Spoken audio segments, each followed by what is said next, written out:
2036 ବେଳକୁ ଯେଉଁ ଲକ୍ଷ୍ୟ ଆପଣମାନଙ୍କର ଅଛି କେତେ ଗୁଡ଼ାକ କଠୋର ସତ୍ୟ ମୁଁ ଆପଣଙ୍କୁ କହିବା ପାଇଁ ଚାହୁଁଛି। ଛାତିରେ ହାତ ଦେଇକରି କହିପାରିବେ କି 2036 ବର୍ଷ ବେଳକୁ ଓଡ଼ିଶାରୁ ଦାଦନ ଶ୍ରମିକ ମୋଟେ ବାହାରକୁ ଯିବେ ନାହିଁ? ଜଣେ ବନ୍ଧୁ କହିଲେ ଆଦିବାସୀ ଅଞ୍ଚଳର ବିକାଶ ପାଇଁ ପ୍ରତ୍ୟେକ ଆଦିବାସୀ ବସ୍ତି ସେଠି ଆପଣଙ୍କର ନର୍ମେଟିଭ୍ ୟାର୍ଡଷ୍ଟିକ୍ ବଦଳିବ। 30 ଜଣରେ ମଧ୍ୟ ଗୋଟିଏ ଗୋଟିଏ ଗାଁ ଅଛି। ସେ ଅଞ୍ଚଳରେ ଯେତିକି ସବୁ ସ୍କୁଲ କ୍ଲୋଜ୍ କରି ଦିଆହେଇଛି ଏବଂ ପିଲାମାନେ ନିରକ୍ଷର ହୋଇ ରହୁଛନ୍ତି, ଏଇ ଯେଉଁ ସାମାଜିକ ପୁଞ୍ଜି ଶିକ୍ଷା ଓ ସ୍ୱାସ୍ଥ୍ୟ ସେଗୁଡ଼ିକ ସମଗ୍ର ରାଜ୍ୟ ଓ ବିଶେଷତଃ ଅନୁସୂଚିତ ଜାତି ଅଞ୍ଚଳରେ ପାଇଁ ଆଉ ଥରେ ପୁନର୍ବିଲୋକନ କରନ୍ତୁ। ବର୍ତ୍ତମାନ ଯେଉଁ ନୀତି ରଖିଛନ୍ତି ସେଟା ଠିକ୍ ନୁହେଁ। ସ୍ୱାସ୍ଥ୍ୟ କାହାଠୁ କହିବେ? ପ୍ରାଥମିକ ସ୍ୱାସ୍ଥ୍ୟ କେନ୍ଦ୍ରଠୁ ଆରମ୍ଭ କରିକି ମେଡ଼ିକାଲ କଲେଜ ପର୍ଯ୍ୟନ୍ତ ଶହ ଶହ ସଂଖ୍ୟାରେ ଅଧ୍ୟାପକ ଡାକ୍ତର ସବୁ ଖାଲି। ଗୋଟେ ଟାଇମ୍ ଫ୍ରେମ୍ କରନ୍ତୁ, କେତେ ଦିନ ଭିତରେ ଫିଲ୍ଅପ୍ ହେବ।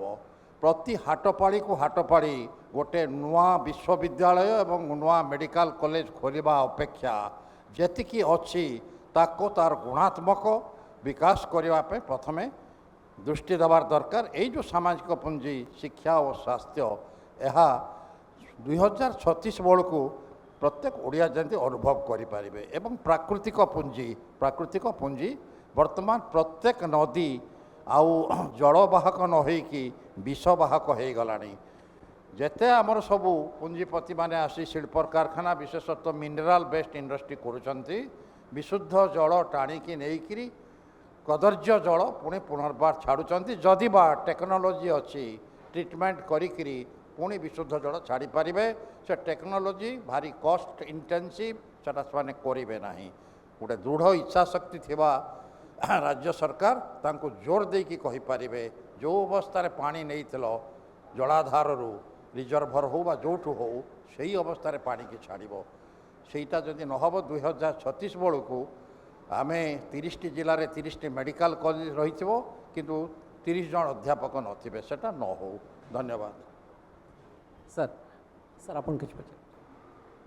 2036 ବେଳକୁ ଯେଉଁ ଓଡ଼ିଶା ଦେଖିବାକୁ ମୋର ଇଚ୍ଛା, ସୌମ୍ୟବାବୁ ସବୁବେଳେ ଦୁଇଟା କଥା କହନ୍ତି।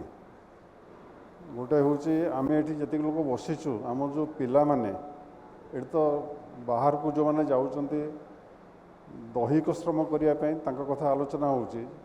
ଯେଉଁ ହ୍ୱାଇଟ୍ କଲର୍ ଜବ୍ ସିକର୍ସ ଯେଉଁମାନେ ଏଠି ଭଲ ପାଠଶାଠ ପଢ଼ୁଛନ୍ତି, ତା ଭିତରୁ କେତେଜଣ ଏଇଠି ଅଛନ୍ତି? ଅଧିକାଂଶ ଲୋକଙ୍କ ଯୋଗ୍ୟ ପିଲାମାନେ ସବୁ ବାହାରେ। ଦ୍ୱିତୀୟ କଥା ହେଲା, କେତେ ଲୋକଙ୍କର ଶିକ୍ଷିତ ମଧ୍ୟବିତ୍ତ ବର୍ଗର ଲୋକଙ୍କ ଘରେ ପିଲାମାନେ ଓଡ଼ିଆରେ କଥା ହେଉଛନ୍ତି।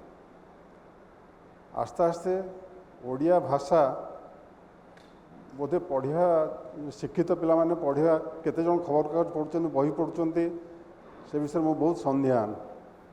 ମୁଁ 2036ରେ ଏମିତି ଗୋଟେ ଓଡ଼ିଶା ଦେଖିବାକୁ ଚାହେଁ ଯେଉଁଠି ଏଠି ଯେତେ ଉଚ୍ଚମାନର ଶିକ୍ଷା ଲାଭ କରିଥିବା ପିଲା ମଧ୍ୟ ରହିବେ, ଏଠି ନିଯୁକ୍ତି ପାଇପାରିବେ ଏବଂ ଯେଉଁଠି ପ୍ରତ୍ୟେକ ଓଡ଼ିଆ ପରିବାରରେ, ମଧ୍ୟବିତ୍ତ ଶିକ୍ଷିତ ପରିବାରରେ ଓଡ଼ିଆ ଭାଷା ହିଁ ବ୍ୟବହାର ହେଉଥିବା ଭାବର ଆଦାନ ପ୍ରଦାନ ପାଇଁ। ତାହା ହିଁ ମୋର ସ୍ୱପ୍ନ ଓଡ଼ିଶା 2036ରେ ଦେଖିବା ପାଇଁ। ଧନ୍ୟବାଦ। ଧନ୍ୟବାଦ। ସୁତ ସାମଲ। ସଞ୍ଜୀବ ବାବୁଙ୍କୁ ମୁଁ ନିର୍ଭରଯୋଗ୍ୟ ପ୍ରତିଶ୍ରୁତି ଦେବି ଏବଂ ସ୍ପଷ୍ଟତାର ସହିତ କହିବି ଯେ where there is a will there is a way। ନିଶ୍ଚିତ ଭାବରେ 2036ରେ ଓଡ଼ିଶାରୁ ଦାଦନ ଖଟିବାକୁ ଓଡ଼ିଶାରୁ କେହି ଯୁବକ ଯାଉନଥିବେ, ଏ ପ୍ରତିଶ୍ରୁତି ମୁଁ ଆପଣଙ୍କୁ ଦେବି। ଏବଂ ସେଥିପାଇଁ ଆମେ ସମସ୍ତେ ଚିନ୍ତିତ ଅଛନ୍ତି। ଆପଣ ଚିନ୍ତିତ ଯେତିକି ଅଛନ୍ତି, ଆମେ ସମସ୍ତେ ଚିନ୍ତିତ ଅଛୁ। ତା ପାଇଁ ଯୋଜନା ଓଡ଼ିଶାର ଥିବା ସମ୍ଭାବନାକୁ ଆମକୁ କ୍ରିୟାନ୍ୱୟନ କରିବାକୁ ପଡ଼ିବ। ସେଥିପାଇଁ ଯେଉଁ ଯୋଜନା ମୁଁ ଆପଣଙ୍କୁ କହିଲି, ମୁଁ ତାକୁ ଆଉ ଇଏ କରିବିନି। ଆମ ମନରେ ବି ପୀଡ଼ା ଅଛି, କଷ୍ଟ ଅଛି।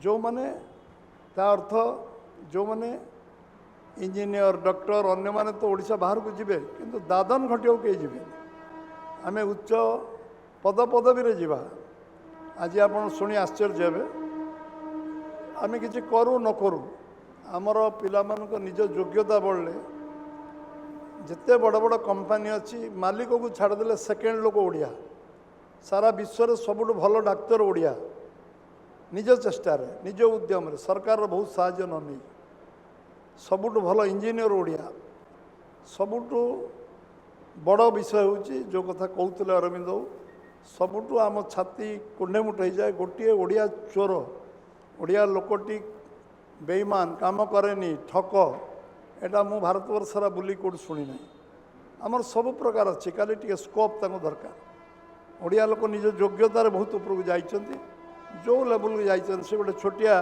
खटिखिया लेबर रही जाइए किंतु ता सचोटता कारण 200-250 लोक सी एम्प्लॉयमेंट दे तार गुडविल ये सब आम इंटरनाल आमर आभ्यंतरण पुंजी आम आउ एक आम आज जो परिस्थिति अच्छी आम ताको निश्चित भाव में एक संभावना परिणत करवा आउ जो विषय जो आशा अपेक्षा आपन रखिंट जे आम 2036 सुधा ओडिशा समृद्ध ओडिशा हो न हो विकसित ओडिशा हो न हो जे सुखी ओडिया हो एवं स्वावलंबी ओडिशा हो निज गोटे छिड़ा होता ओडिशा हो सबुठु बड़ कथा हूँ आमे करिपारिबा एइथिପାଇଁ करिपारिबा जे आम पाखरे सब प्रकार संभावना ओडिशा अच्छी सेकेंड हाइएस्ट वाटर रिसोर्सेस आम पाखे अच्छी उत्तर प्रदेश 4 गुणा राज्य सी आम 1 नंबर आम 2 नंबर 56% जंगल संपद आम पाखे अच्छी पर्यटन अपार संभावना अच्छी सब जगह एथर आम 600 कोटी रु 6000 कोटी टंका चिलिकार खर्च करवा चिंतार अच्छु जदि आम सफल हलु आम ताठू आगू भाई जा आउ कौन करहब देखा आमर जो गति जो भाई भाव में आम आईटी हब करवा इंफ्रास्ट्रक्चर जो रास्तार जो मेट्रो रेलवे कथा कहते आमको आज आम मोर विश्वास अच्छी ये 2-3 वर्ष भितर आम गोटे ड्रास्टिक चेंज ओडिशा देखा इंफ्रास्ट्रक्चर डेवलपमेंट आम ड्रास्टिक चेंज देखा एवं सबुठु शिक्षार जो व्यवस्था है ताकू गोटे पटरी उपरକୁ आनिया गोटे लाइन अप करने चेष्टा आरंभ होती से हेला ओडिशा को कहीं रोकी पारे ओडिशा बहुत आगू